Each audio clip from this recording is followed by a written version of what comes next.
Jeff Hardy est l'un des artistes les plus excitants, électrisants et aimés de l'histoire du catch professionnel. Véritablement un humain unique en son genre, avec une connexion au public que l'on ne peut tout simplement pas inventer, un casse-cou qui mettait son corps en jeu avec une apparence et une aura unique. Pour beaucoup, le charismatique Enigma était quelqu'un qu'il voulait toujours être quand il était plus jeune, que ce soit avec son maquillage original, ses manches de bras en néon, sa façon de s'habiller ou même exécutant son fameux Swanton Bomb dans des piscines ou sur des trampolines. Et avec son style bien établi, il était fait sur mesure pour divertir dès 1994. Malheureusement, sa carrière était remplie de hauts et de bas, rongée par l'alcool et la drogue, mais toujours accompagnée par la détermination de s'en sortir pour revenir au top et divertir les fans.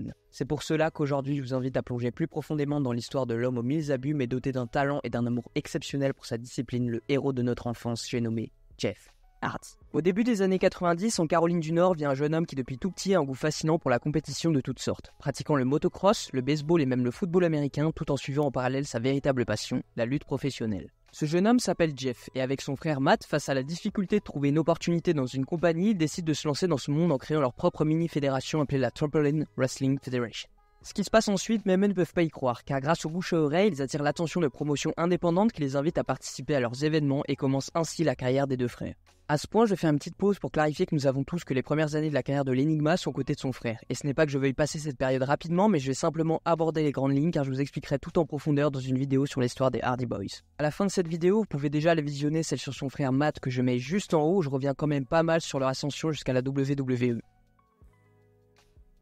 Par chance, ayant déjà participé à plusieurs matchs dans différentes promotions indépendantes, mentant sur son âge alors qu'il n'avait que 16 ans à l'époque, certains agents réussissent à le faire passer à la télévision et la WWF l'invite à de nombreuses reprises à combattre en tant que simple lutteur local. Son rôle serait essentiellement celui de jobber, se présentant principalement pour perdre et mettre en avant d'autres talents. Évidemment, Jeff a la grande chance d'apparaître à la télévision, mais il ne veut pas être connu seulement pour paraître faible. Et parallèlement à ses apparitions, lui et Matt, avec plus d'expérience, créent Omega, une promotion de la lutte professionnelle maintenant en bonne et due forme. Au sein de leur promotion, Jeff révèle beaucoup de son véritable potentiel, accompagné de sa personnalité extravertie en créant des personnages très spéciaux. Puis de manière inattendue, ça porte ses fruits, la WWF commence alors à prendre les deux frères au sérieux et leur offre un contrat en tant que superstar, une offre qu'ils ne peuvent refuser. Après s'être préparés et avoir participé à des événements en tant que jobber, le duo des Hardy se forme officiellement. Ensemble, ils augmentent considérablement leur popularité et bien plus tard commence une rivalité avec le Brood qui serait le point de départ pour voir des combats par équipe incroyables. Pendant ce temps, ils remportent leur premier championnat en duo, ce qui attise encore plus la rivalité avec Edge et Christian, perdant et récupérant les titres de temps en temps. À ce conflit se joignent rien de moins que les Dudley Boys, ajoutant encore plus de piquant dans la rivalité établie entre les frères Hardy et Edge et Christian. J'ai également fait une vidéo sur cette superbe rivalité, je vous la mets en description. À ce moment-là, ils sont également accompagnés par leur ami dans la vie réelle, Lita, et la team Extreme se forme. Le premier grand combat entre les trois équipes a lieu à WrestleMania 2000, considéré par beaucoup comme le combat de l'année où pour la première fois un match d'échelle en triple menace est présenté. S'en suivront des combats d'anthologie marquant à jamais la WWE, la division par équipe. Ils auront une revanche à SummerSlam où non seulement il y a des échelles, mais c'est un TLC complet qui sera le premier de l'histoire en réalité. La bataille finale qui aura duré près de 2 ans entre ces trois équipes prend fin lors de WrestleMania 17 qui est peut-être considéré comme l'un des meilleurs combats de l'histoire dans l'un des meilleurs pay-per-view de l'histoire de la compagnie. Et même si malheureusement, au cours de cette rivalité, il ne remporte aucun de ses matchs, il marque clairement le style de l'équipe et surtout celui de Jeff qui à chaque apparition semble être un fou des hauteurs, rendant tout le plus extrême possible. Le soutien des fans envers lui est évident et grâce à ça, alors qu'il fait encore partie de l'équipe Extreme, il commence à avoir un peu chance solo, ce qui lui permet de remporter son premier championnat individuel, le titre intercontinental en battant Triple H avec l'aide de son frère lors d'un épisode de SmackDown. Il remporte également le championnat pro moyen de la WWF et le titre Hardcore, tout ça pendant l'ère de l'invasion où les frères Hardy doivent défendre la WWF à l'époque contre la WCW. Mais alors que Jeff gagne souvent en solo, Matt ne connaît pas le même succès et menace même de quitter la compagnie si lui aussi n'obtient pas d'or autour de la taille. Et cette menace sera prise au sérieux car lui aussi remportera le championnat pro moyen de la WWF en battant Eddie Guerrero lors d'un show de SmackDown. En plus de ça, il perd de la chance de remporter les titres unifiés par équipe à cause de Jeff, ce qui crée chez Matt une frustration, de l'envie et de l'agacement, jaloux de son frère et de sa partenaire Lita. Ça conduit inévitablement à un duel entre les deux pour prouver qui est le meilleur. Après ça, il s'éloigne ensuite pendant quelques mois, puis se retrouve et les choses semblent être en paix. Jusqu'à ce que Matt trahisse Jeff parce qu'il sent que travailler aux côtés de son frère cadet ne lui apporte rien et le place dans l'obscurité. Malgré le rejet des fans de séparer le duo, la compagnie va persister pour les séparer en organisant un match lors de vengeance avec Lita en arbitre spécial. Cet affrontement se terminera par une victoire controversée pour le plus jeune des Hardy et la fin de leur alliance pour un long moment. Jeff prend alors son propre chemin, cette fois officiellement en solo. Après des années dans la division par équipe, on lui offre une grande opportunité pour le championnat unifié de la WWE contre l'Undertaker dans un match d'échelle. Et bien que ce soir-là le Deadman l'emporte sur lui, Jeff dévoile tout son arsenal de qualité, gagnant non pas le championnat mais le respect de tout le public et surtout celui de l'Undertaker. Sur ce même chemin, Jeff remporte également le championnat européen pour ensuite le perdre contre Rob Van Dam dans un match d'unification impliquant son titre et le championnat intercontinental. Il se retrouve alors sans rien et continue à lutter dans la division hardcore avant que le titre ne disparaisse lui aussi. À ce stade-là, le jeune Jeff a tout pour devenir l'une des figures les plus importantes du moment, car à cette époque, chacune de ses performances est applaudie. Et puis tout change soudainement. Jeff commence une histoire dans laquelle il aura une relation amoureuse avec Trish Stratus, et il est prévu qu'elle implique le Rock pour former un triangle amoureux. Peut-être que ce ne serait pas la meilleure histoire du monde, mais avec ces deux protagonistes, les combats auraient été incroyables. Mais l'idée ne se concrétise pas et nous n'avons qu'un seul exemple de cette rivalité avant que tout ne reste en suspens lorsque, de manière surprenante, du jour au lendemain, Jeff est renvoyé. Le jeune homme ayant des problèmes d'addiction depuis un certain temps affirmant utiliser des antidouleurs pour supporter tout le stress impliqué par son travail à la WWE. Mais en réalité, il est devenu accro, ce qui entraîne des comportements éradiques et de nombreux manquements envers l'entreprise, d'abord en diminuant son niveau in-ring puis en manquant carrément certains shows. La WWE lui offre de l'aide pour se réhabiliter, mais face à son refus, ils ne peuvent rien faire d'autre que le licencier et le renvoyer chez lui. Jeff retourne alors sur le circuit indépendant, apparaissant à Omega et tentant de poursuivre sous le nom de Willow, mais le public ne l'accueille pas bien. Avec des chants de « Nous ne voulons pas de toi, tu as été renvoyé », et ça le fait reconsidérer les choses et il décide de prendre un temps de repos loin de l'industrie. Cette période de repos ne fut pas très longue car un an plus tard à la TNA, il est révélé comme le challenger surprise de AJ Styles pour le championnat de la Division X. Puis est promu un mois plus tard autour du championnat mondial poids lourd de la NWA détenu par Jeff Jarrett qu'il affronte à 2 reprises sans succès. Quoi qu'il en soit, il continue à essayer de saisir des opportunités pour les titres, s'impliquant dans des affrontements pour obtenir une place de challenger numéro 1, tout en ayant toujours un conflit avec le champion qui ne veut pas l'affronter directement. À ce moment-là, la TNA est en pleine émergence et la présence de Jeff aurait été cruciale pour atteindre des sommets d'audience. Néanmoins, il gâche tout à nouveau en commençant à manquer des pay-per-views, ce qui entraîne sa suspension. Et malgré la levée de cette sanction peu de temps après, il recommence prétextant toujours des problèmes de vol. La jeune compagnie n'a aucune raison de le tolérer, si bien qu'après une longue suspension, elle le licencie sans plus de formalités. Quelques mois plus tard, la WWE lui fait de nouveau confiance, annonçant chaque semaine son retour jusqu'à ce qu'il se produise enfin le 21 août, confrontant Edge, le champion de la WWE de l'époque, et cette même nuit ils s'affrontent mais le résultat est une disqualification. Se sentant de nouveau chez lui établi à Raw, Jeff entame sa quête du championnat intercontinental, débutant une superbe rivalité avec Johnny Nitro, et Jeff lutte pendant un bon moment pour le vaincre, mais après plusieurs affrontements, il s'empare du titre. Et quiconque penserait que cela s'arrêterait là se tromperait, car la rivalité s'intensifie au point de voir le retour des Hardy Boys pour affronter la résurgence de M&M et les deux équipes visent désormais les championnats par équipe. Plus tard, en 2017, Jeff continue de défendre son titre avec succès, jusqu'à ce que le patron lui oppose Umaga, car le Samoan travaillant pour lui dans la storyline veut le récompenser en lui offrant une opportunité de titre contre Jeff, lui arrachant ainsi le titre intercontinental. Après cette défaite, il reste un moment aux côtés de Matt. Il remporte encore une fois le championnat mondial par équipe, suivi à nouveau du titre intercontinental. Et cette victoire, elle est pas banale car elle lui apporte le soutien du public, le dirigeant vers une place qu'il n'a encore jamais atteint au sein de la compagnie, celui du championnat de la WWE. Il y a ainsi une opportunité de défier Randy Orton au Royal Rumble. À ce moment-là, la compagnie a vraiment confiance en Jeff et on sent vraiment qu'il y a une réelle possibilité que le plus jeune des frères Hardy récupère le titre. Leur rivalité ne serait pas un duel ordinaire car ça deviendrait très personnel lorsque Randy attaque traîtreusement son frère en coulisses avec un coup de pied direct au crâne et Jeff se venge complètement à sa manière quelques nuits plus tard. Avec les deux très blessés, il se retrouve au pay-per-view bien que Jeff fait tout pour l'emporter, il n'y parvient pas. Et malgré ce résultat, il est inclus dans le match de l'Elimination Chamber à No Way Out mais perd également en étant éliminé par le gagnant de l'événement, Triple H. Cette nuit laisse un goût amer à tous les fans car ils sentaient que Jeff méritait cette victoire et demandent qu'on lui donne plus d'opportunités au sein de la WWE. Et ça aurait pu évidemment se produire si les vieux démons déjà bien présents dans la vie de Jeff n'avaient pas refait surface, car 2 semaines plus tard il se heurte à nouveau à un mur ou plutôt à lui-même et se voit destitué de son titre intercontinental par Chris Jericho. Mais la raison derrière tout ça était que Jeff Hardy avait de nouveau été testé positif à un contrôle antidopage, ce qui entraîne une suspension de 60 jours. Après sa suspension, Jeff Hardy est retourné à Raw pour raviver sa rivalité avec Umaga dont il est sorti vainqueur. Puis est venu le célèbre draft où par le hasard des choses, SmackDown a récupéré l'Enigma et en tant que nouveau membre de la marque bleue, Jeff cherchait ce qu'il estimait mériter depuis le début de sa carrière, le championnat de la WWE. À Unforgiven, il fait partie du match Scramble pour le titre. Cette fois-ci, au cours du match, il parvient à être champion intérimaire jusqu'aux dernières secondes, mais Triple H parvient à obtenir un nouveau pin pour conserver son titre. À Cyber Sunday, il a une nouvelle chance contre le Game pour le titre, mais il a perdu en raison de l'astuce du roi des rois et bien que le public l'ait soutenu massivement dans les votes pour être le challenger numéro 1, le résultat n'a pas changé. À ce moment-là, non seulement Jeff voulait le titre, mais Vladimir Kozlov également, ce qui a conduit à un match triple menace pour Survivor Series. Cependant, la veille de l'événement, l'Enigma a été retrouvé inconscient à son hôtel, ce qui était plus grave que d'habitude. Jeff avait été frappé et sérieusement blessé, ce qui l'a exclu du combat. Lors du pay-per-view donc, le championnat s'est joué entre le champion et Kozlov avec Vicky Guerrero annonçant que le match serait désormais un triple menace car quelqu'un était de retour. Tout le monde pensait que c'était Jeff, mais au lieu de ça, Klim Monumental, c'est l'ancienne superstar classée X qui a automatiquement rejoint le match et semblait avoir une victoire facile avec ses adversaires au sol. Mais Jeff est arrivé soudainement pour l'attaquer et bien que ce n'ait pas beaucoup aidé puisqu'il a laissé la voie libre pour qu'il remporte le championnat.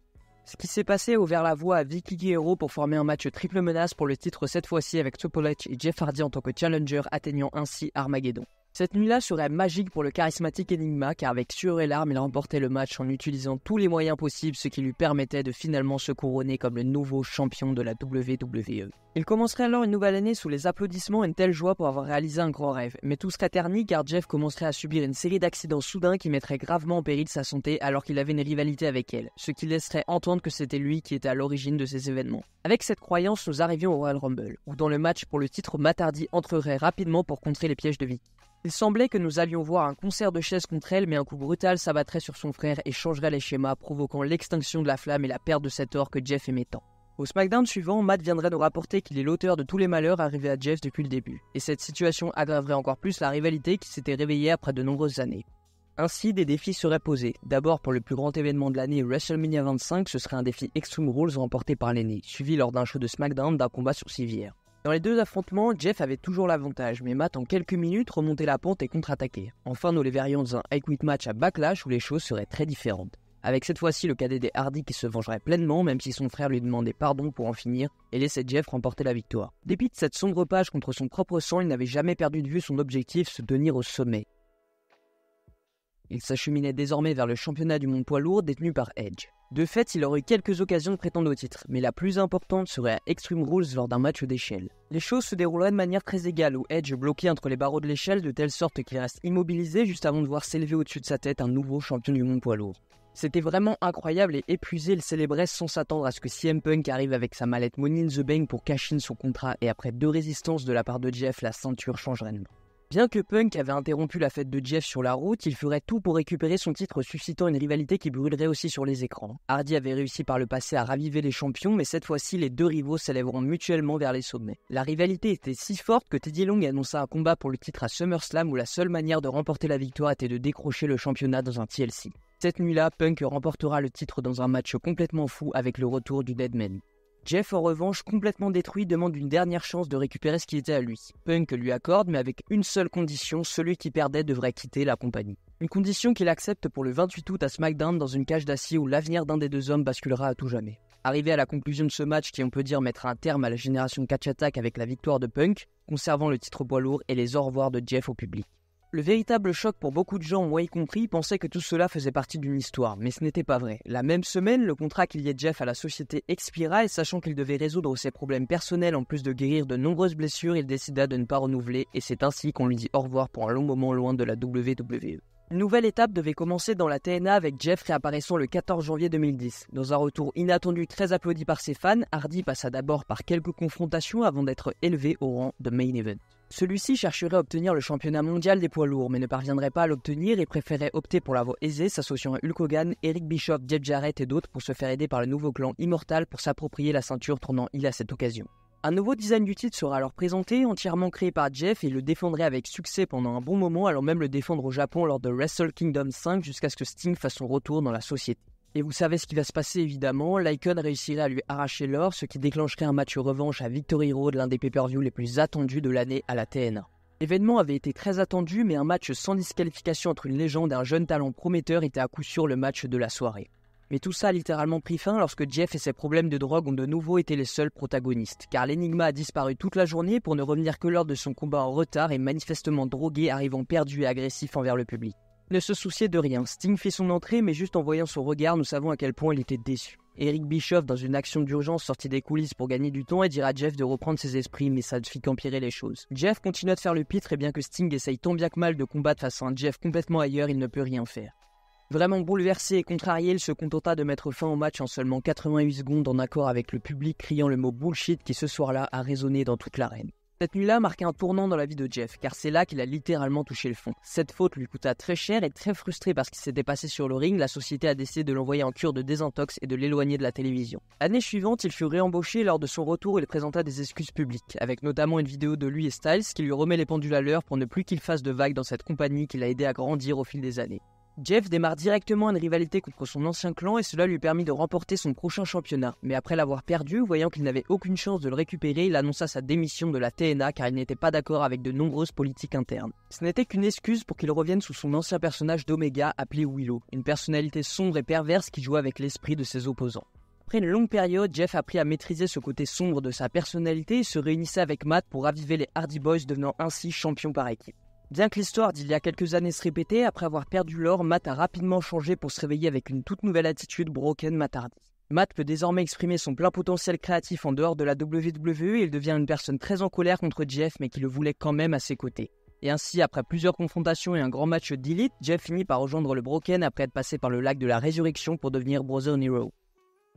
À partir de ce moment-là, ils ont à nouveau obtenu les championnats du monde par équipe et ont commencé un long voyage avec de l'or autour de leurs hanches, passant par Impact et plusieurs promotions à travers le monde jusqu'à ce qu'ils deviennent des agents libres pour des raisons contractuelles. Ainsi, de manière inattendue à WrestleMania 33, les frères, après être passés par de nombreux endroits, sont retournés à la maison étant ajoutés au match d'échelle pour le championnat par équipe d'Euro. Ce soir-là, ils font un retour victorieux mais les perdent peu de temps après. Après ça, chacun repart de son côté, suivant des routes individuelles dans de bons termes. Jeff, d'autre part, a subi une grave blessure à l'épaule et était absent quelques mois. À son retour, il a remporté le championnat des États-Unis, obtenant le titre de Grand Slam champion après un règne de 90 jours. Après la perte de son titre, il a traversé une nouvelle fois une période difficile pendant quelques mois jusqu'à ce qu'il se réunisse avec son frère, devenant maintenant les nouveaux champions par équipe de SmackDown. Malheureusement, cela ne lui a pas porté chance et il s'est à nouveau gravement blessé, cette fois-ci au genou, rendant les titres vacants et restant encore inactif un certain temps. Jeff est revenu avec une grande détermination, se retrouvant dans une rivalité avec Sheamus dans laquelle son passé avec l'alcool était impliqué, mais il en est sorti victorieux, défié par Styles pour le championnat intercontinental qu'il a remporté de manière surprenante à SmackDown. Tout se déroulait parfaitement, mais comme toujours, sa joie était entachée par quelqu'un d'autre. L'ancien champion Sheamus est revenu pour réclamer ce qu'il n'avait légalement jamais perdu. Nous les avons donc vus s'affronter tous les trois à Clash of Champions dans un match d'échelle dont le barbu est sorti vainqueur. Après ça, il sera drafté à Raw pendant un petit moment et sera très mal utilisé, tantôt autour du championnat des États-Unis, puis l'évitant autour du titre mondial de la compagnie, tout en sachant qu'il n'y avait pas de doute sur le fait qu'il ne l'atteindrait jamais. Il sera finalement de nouveau de retour dans le show bleu et participera dans son dernier match télévisé à la WWE au Survivor Series dans son match éponyme dans laquelle son équipe perd face à celle de Raw. Peu de temps après, au cours d'un live event, Drew McIntyre, Xavier Wood et Jeff affrontent la Bloodline. Jeff fait le tag à Drew et quitte subitement le match, laissant ses coéquipiers victorieux dans l'incompréhension face à cette situation. Dû à cet incident et les nombreux problèmes que le plus jeune des Hardy porte, il sera licencié de la compagnie quelques jours plus tard seulement, suivant cet acte non professionnel. Aucune déclaration ne sera faite par Jeff jusqu'à ses débuts un an plus tard, jour pour jour, chez All Elite Wrestling. Il vient en aide à son frère qui a rejoint la fédération 2 ans auparavant, se faisant attaquer par le clan AA4 soutenu par Darby Allin et Sting et reformant les Hardys après 3 ans de séparation, et signe officiellement le soir même avec l'AEW. Nouvelle perspective idéale pour les deux frères qui peuvent avoir un run final dans un endroit où ils pourront être valorisés malgré leur âge. La semaine suivante à Dynamite, ils disputent leur premier match ensemble au sein de la fédération en battant Private Party. Puis ils entrent en feu avec leurs vieux rivaux les Young Bucks pour aller s'affronter à Double or Nothing. Ils finissent par en venir à bout, mais le match était très étrange, rempli de botches avec un Jeff Hardy très mal en point qui semblait sous une substance plongeant les fans dans l'incompréhension. Des rumeurs émergent comme quoi Jeff a replongé, mais Matt il prendra finalement la parole et rassure en nous révélant que c'était un accident seulement dû à la fatigue à ce moment-là. 15 jours plus tard, Jeff Hardy sera arrêté pour état d'ivresse. Il sera mis de côté par la compagnie, l'envoyant en cure de désintoxication pendant 10 mois, un problème majeur pour la fédération et les deux frères qui devaient recevoir l'honneur d'être les nouveaux champions par équipe de la compagnie. Une situation qui leur a coûté beaucoup, notamment pour Matt qui n'a pas pu voir son retour devant les caméras. La situation est tout simplement triste, je ne sais même pas comment la qualifier autrement. Une vidéo a montré Hardy complètement confus quant à l'endroit où il se trouvait, manifestement dans l'incapacité totale de conduire un véhicule, incapable de répondre aux demandes des agents et il a été arrêté pour conduite en état d'ivresse. C'est sa 4e arrestation au total et sa 3e infraction pour conduite en état d'ivresse en une décennie. Néanmoins, le plus jeune des frères Hardy s'accroche, il réussit sa cure et est de nouveau sur les rails. Jeff fait son retour aux côtés de son frère et ils auront un match par équipe dans le pré-show de Double or Nothing et obtiendront la victoire, continuant ensuite dans le show Rampage et avoir des matchs par équipe de plus en plus rares. Deux frères se plaignant même sur les réseaux sociaux d'être relégués au second plan. Une position peut-être légitime en raison du manque de confiance envers Jeff à cause de ses diverses addictions et de leur style de catch devenu de plus en plus lent au fil des années, ce qui est normal compte tenu de leur âge. Finalement, le gérant de la fédération indépendante a entendu leurs plaintes et les a fait revenir à Dynamite pour quelques matchs par équipe. Mais Matt ne se sentait pas considéré et ne se sentait plus à sa place au sein d'All Elite Wrestling en raison des nombreux changements internes et dus au départ de Cody Rhodes. AEW ne partageant plus sa vision des choses et n'utilisant pas correctement son talent, Matt décide de ne pas re-signer de contrat avec la compagnie. Depuis le départ de son frère, Jeff n'est plus apparu sur les écrans de l'AEW et comme annoncé par son frère lors de son podcast, il est en pleine forme physiquement et mentalement et attend seulement l'appel lui permettant de remonter sur le ring. Un événement qui n'arrivera jamais selon moi, avec son contrat prenant fin dans un mois à peine. Avec tout ça, quelle sera la suite pour Jeff Hardy? À bientôt 47 ans, lui et son frère semblent encore déterminés plus que jamais à marquer l'histoire et savourer le maximum de temps encore sur le ring. Je pense sincèrement que pour son futur, il rejoindra Matt qui, j'en suis sûr, ira à la WWE et qui, j'espère, pourront ensemble reformer les Brothers Nero. Ils pourraient avoir des matchs occasionnels pour privilégier leur santé tout en les sachant présents chaque semaine pour exprimer au maximum leur capacité créative. En attendant la fin de son contrat, Jeff semble aller beaucoup mieux et continue d'avancer dans ses autres passions, l'art et la musique. En définitive, l'histoire de Jeff Hardy est un véritable essai, car tout au long de cette vidéo, j'ai parlé en partie des divers problèmes auxquels Jeff était confronté dans sa carrière. Il a eu d'innombrables chances, et si cela avait été un autre artiste moins talentueux, sa carrière aurait été terminée depuis bien longtemps. Et même après les infractions, même après avoir foiré, Jeff a continué à obtenir des rôles importants au sein des entreprises pour lesquelles il travaillait. Si Jeff avait pu régler ses problèmes beaucoup plus tôt, sa carrière aurait été très différente. Ce n'est même pas une supposition, c'est presque une certitude. Mais il y a toujours eu ces incidents, ces suspensions et ces problèmes qui planaient au-dessus de lui. Personne n'est parfait et un personnage comme Jeff est probablement quelqu'un que nous ne verrons plus jamais. Un gars avec un charisme naturel et un facteur X qui fusionnait avec les fans comme personne d'autre. Mais il ne pouvait tout simplement pas rester sur le droit chemin et il était vraiment destiné à la grandeur, le seul qui s'est mis en travers de son chemin c'était lui-même. Mais pour beaucoup, il est aussi devenu une responsabilité, un véritable fardeau qui retombait chance après chance. Aujourd'hui, Jeff Hardy est toujours adoré et restera jamais un favori des fans, mais c'est une spirale que personne n'a jamais voulu pour un artiste si aimé. Tout ce qui l'entoure rend son histoire fascinante et en même temps malheureuse. L'histoire de Jeff Hardy est intéressante, une histoire qui continue encore aujourd'hui, mais comme le suggèrent les paroles de sa musique, il a été l'architecte de sa propre défaite. Et voilà les gars, la vidéo est terminée, n'hésitez pas à me dire en commentaire si elle vous a plu, à lâcher un j'aime et à partager la chaîne, c'est très important. N'hésitez pas également à me donner des carrières de catcheurs ou des rivalités que je traiterai sur la chaîne. D'ici là, je vous dis merci et on se dit à la prochaine pour une autre histoire. C'était Vince, salut à tous.